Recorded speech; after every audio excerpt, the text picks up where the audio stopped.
Hello everyone, how are you doing? This is MD Tech here with another quick tutorial. In today's tutorial, I'm going to show you guys how to add borders around cells in Microsoft Excel. So it should be a pretty straightforward tutorial, and without further ado, let's jump right into it.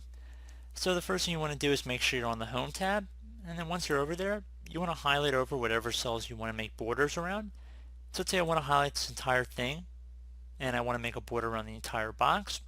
I'm going to go ahead and left click on this box icon right underneath where it gives you the option to choose what text and size font you want to use. So if I left click on the little drop down arrow, it'll give you options here. So if you want to select an entire outside border, just left click on the outside borders button right here and you get one border around the entire box.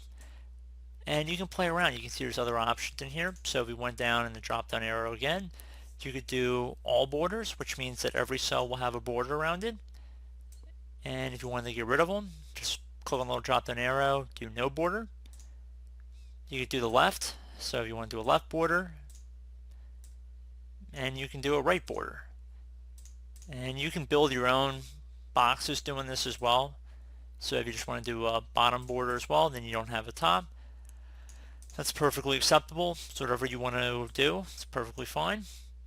And you can make them thicker as well. So you want to do top and thick bottom border, top and double bottom border. So if you have like a final total, like if you're doing a sum function and this is your total for an account, you can have a double line border as well. So that could be useful in certain cases. So it just gives you a lot of possibilities to play around with. And if you also wanted to erase certain parts of the border, you can left click on erase border. And you can left click on certain cells you actually want to just erase the section for. So that's really cool. And there's also even additional options if you go under here again and then left click on more borders. You can actually build your own, so build small segments of it, change your thickness around the whole thing as well. So it gives you a visualization here, and you can even change the color of it. So definitely a lot of cool things you can play around with. And you can also run a line through it. I mean, there's just plenty of things you could be doing with this. So just wanted to give you guys some ideas. And as always, thank you for watching. Do hope I was able to help you out. And I look forward to catching you all in the next tutorial. Goodbye.